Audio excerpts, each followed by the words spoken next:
เบิ่งพี่น้อยศาลาเพิ่นสิพัดเข้าเฮ็ด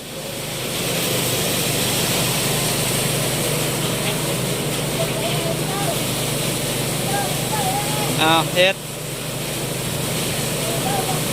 เป็นแล้วเด้นี่แม่กับลูกหน่อยไปสิแล้วคนกันมื้อนี้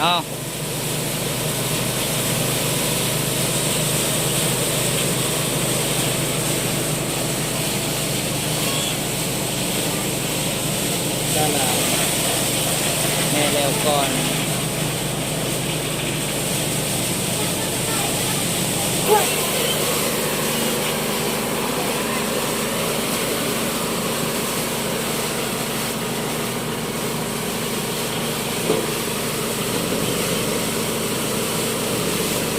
กำลังแอบไปหน่อยได้แล้วบ่พี่หน่อยตอนนี้มาใส่โคกต่อแล้วก็สิได้ตั้มต่อพี่หน่อย2เทื่อแล้วพี่หน่อยย่างอีกน่าจะประมาณ3-4พี่หน่อย3-4เปลือกพี่แหละ3-4เทื่อตั้มเมื่อย